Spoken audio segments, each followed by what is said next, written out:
Hello, hello mga mamshi. Ayan, magluto tayo ng pugita. Shout out sa nagbigay ng pugita sa kahapon at sinamahan niya ng gata. Ito lahukan natin ng talong. Masarap kasi ito.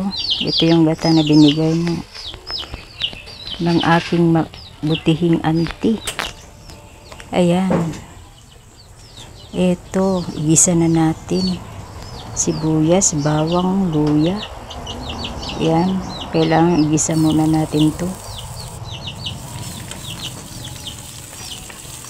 Pagkatapos ito, kapag lumabas na yung aroma niya, ay ilagay na natin yung ginayat na pugita.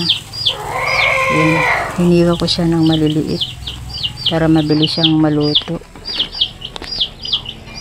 Takpan natin and then ayan, kumulo na at lagyan natin ng patis. Instead na asin, patis ang nilagay ko. Masarap kasi kapag patis. Yan, ilagay na natin yung talong para makasabay na siya sa paglambot. Habang lumalambot yung talong ay lumalambot na rin yung pugita. Ayan, malapit na siyang maluto mga mamshi.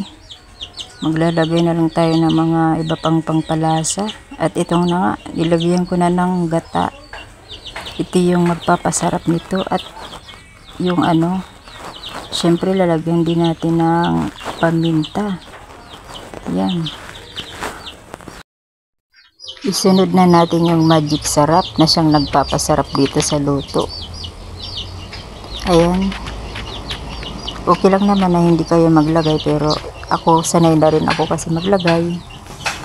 Yan, saka konting suka. Kapag may gata, dapat may suka kasi isa rin ito sa nagpapatagal ng buhay. Ibig sabihin hindi agad mapapanis. Yun lang mga mamsi, bye bye.